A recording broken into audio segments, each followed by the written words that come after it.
넘어가고요. 다음 가겠습니다. 클레임.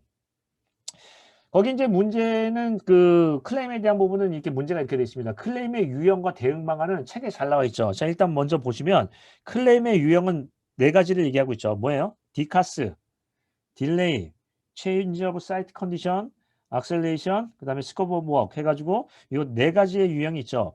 자, 공사 지연에 대한 클레임은 뭐냐? 예. 계약한 시간 내에서 작업을 완료할 수 없을 경우에 생긴다 하는 건데 전체 클레임의 80%라는 거예요. 근데 이거는 계약한 어떤 기간 내에 작업 완료할 수 없다라는 건 귀책이 분명히 있어요. 귀책 사유가 없는 경우도 있죠. 뭐 예를 들면 뭐가 있죠? 구체적인 예를 써야 돼요. 뭐가 있어요? 천재지변. 자, 천재지변을 한번 구체적으로 한번 예를 써 볼까요? 요즘 같은 때 뭐 하죠? 코로나 같은 경우도 공기 지연에 대한 문제가 될 수 있죠. 또는 미세먼지는 어떤가요? 이런 것들요. 물론 풍수해나 여러 가지 문제에 대한 천재지변도 있겠지만 코로나나 아니면은 뭐 미세먼지나 이런 부분에 대해서도 작업에 대한 어떤 중지 기간이 걸린다고 한다면 그런 부분에서도 클레임이 생길 수 있다 하는 거니까 여기 이 1번에서도 공사 지연에 대한 부분은 뭐 한다? 귀책 사유가 있는 경우 또는 천재지변이나 이런 불가항력적인 경우 이런 식으로 구체적으로 써 줘야 돼요.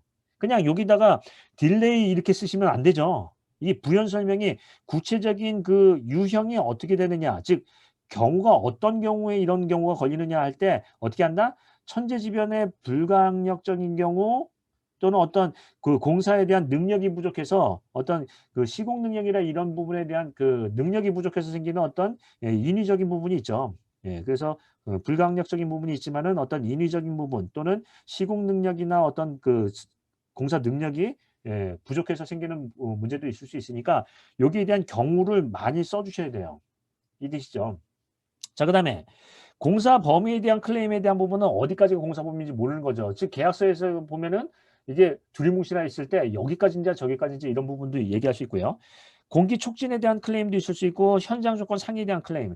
분명히 현장의 계약 당시에서는 현장 조건은 이렇지 않았는데 예를 들면은 무슨 뭐 장비에 대한 주행로가 확보가 안 된다든지 거기에 예를 들면은 공사를 하려고 했는데 뭐 예를 들면은 우리 이제 그린벨트 구간이라든지 뭐 여러 가지 문제가 걸리면 이게 이제 문제가 있는 거죠. 그래서 여기에 대해서는 어떤 얘기냐면 그 유형에 대한 갖가지의 경우를 설명을 하셔야 돼요. 구체적으로.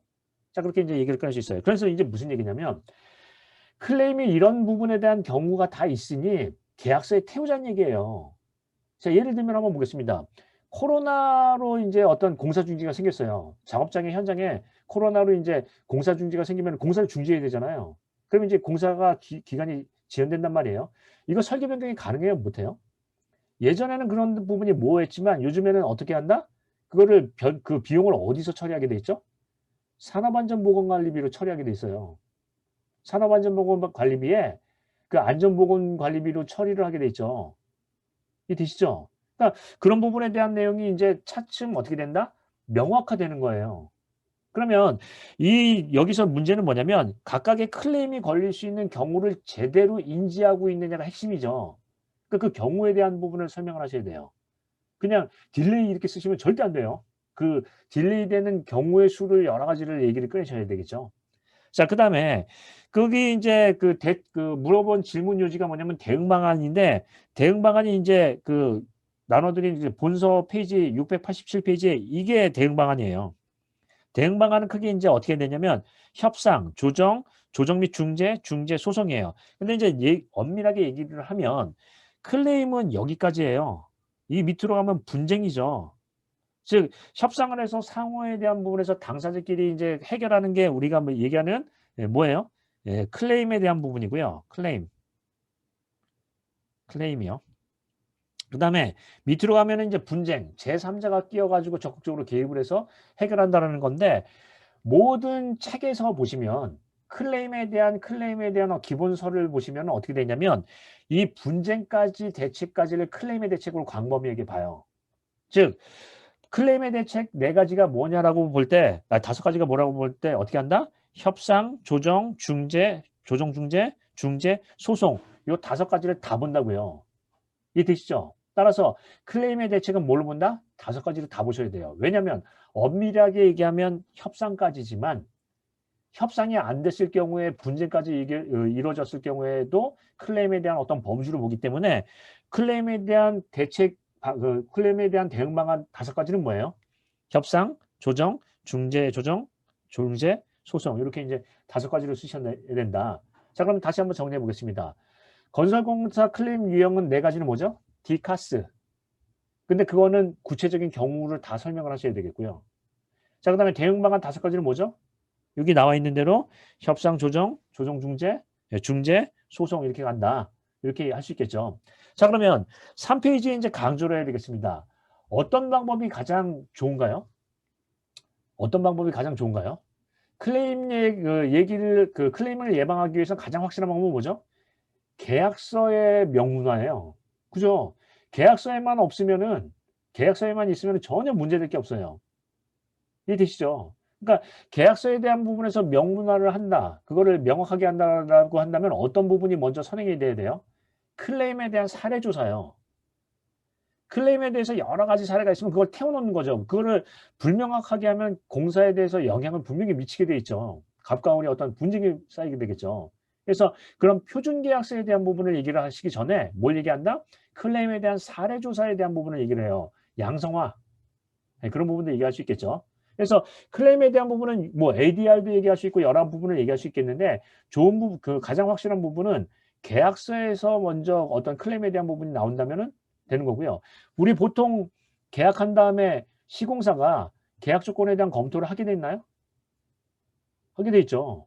시공자가 이제 현장에서 계약을 하면은 계약 조건과 현장 조건이 맞는지 검토를 하고 이제 그런 부분에 대해서 이제 검토를 하고 어떤 이의 제기를 할 수도 있는 부분인데 그런 부분도 얘기를 꺼낼 수 있겠습니다. 자, 그러면 클레임에 대한 부분은 시험 문제 제일 잘 나오는데 대책은 어디까지 보시는 거예요? 5가지. 요거 다예요. 다. 각각에 대해서 여기 이제 내용을 보시면 분쟁의 해결 기간이나 어떤 해결에 대한 비용의 소요적인 부분 또 어떤 상호 갑과 을에 대한 구속력에 대한 부분이 잘 명확하게 나와 있으니까 요 정도 수준에 준하게 내용을 쓰셔야 되겠습니다. 그냥 협상 조정하고 말고 이렇게 쓰시면 안 되고요. 상세하게 쓰시는 게 핵심이죠. 자, 그 정도로 가고요. 자, 그다음에 이제 다음 문제를 보겠습니다. 자, 부등치마. 자, 이제 이 부등치마는 좀 할 얘기가 몇 가지가 있죠. 자, 이제 한번 볼까요? 우리 이제 부등치마에 대한 부분을 이렇게 이제 한번 보겠습니다. 이 부등치마는 어떻게 생기나요? 자, 이제 일단 자연적인 부분도 있고요. 인위적인 부분도 있어요. 자연적인 부분을 보시면 구조물이 이렇게 있는데 여기 이제 구조물에 대해서 어떤 공동이 생겼다. 공동.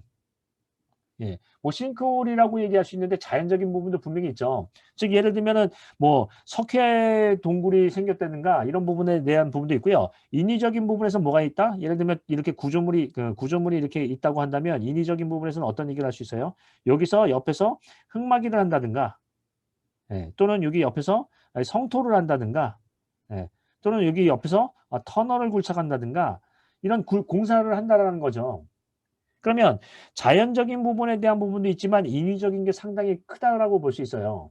그래서 자 한번 보겠습니다. 성토에서는 어떤 부분 때문에 예 이게 부등치마가 생기나요? 네, 측방 유동. 측방 유동이 생겨서 이쪽으로 밀리기 때문에 하는 거고요. 예. 그다음에 또 성토에서는 어떻게 된다? 얘가 끄집어 내리면서 기초를 같이 끄집어 내려요. 그걸 우리가 뭐라고 불러요? 연동치마. 자, 이런 부분도 얘기를 할 수 있어요. 자, 그다음에 터널을 빼거나 흙막이를 하면 어떻게 해요? 배수가 생기잖아요. 또는 흙막이에 이완이 생겨요. 즉 배수 때문에 안밀치마.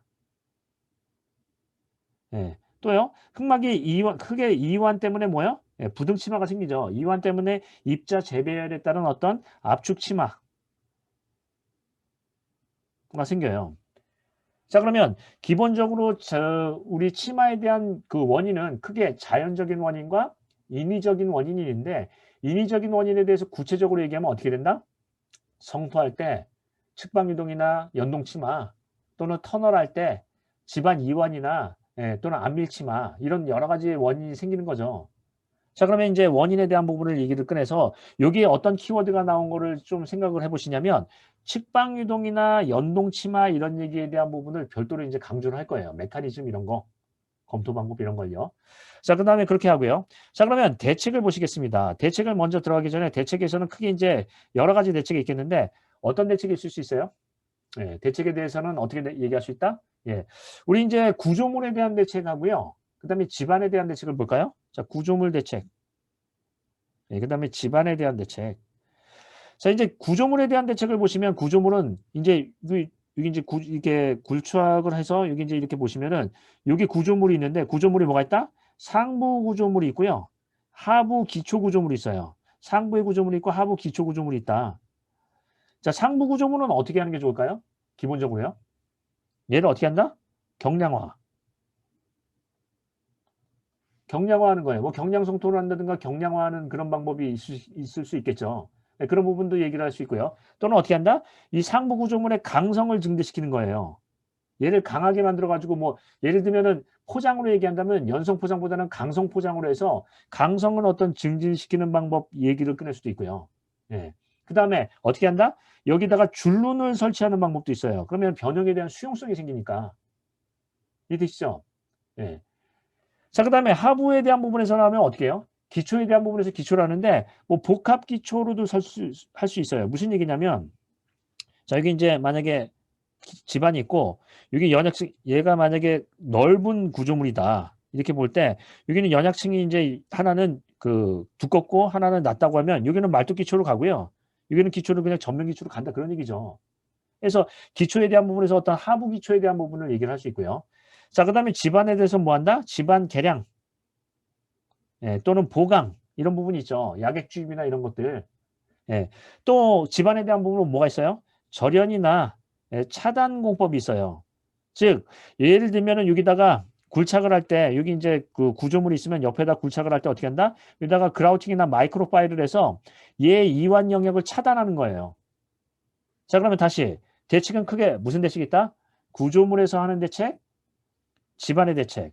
집안의 구조물 대책은 뭐예요? 상부 구조물의 경량화, 하부 구조물의 보강 하고요. 자, 그다음에 집안의 대책은 뭐예요? 집안을 개량하거나 아예 집안을 개량하지 않고 이완 범위를 차단하거나 이런 방법으로 갈 수 있겠죠.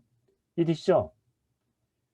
자, 그래서 이런 시험 문제를 내면은 너무 광범위하고 기존에 나오지 않았던 문제니까 굉장히 괴로워하세요. 이게 어떻게 접근을 해야 되느냐 하는데 다시 한번 보겠습니다.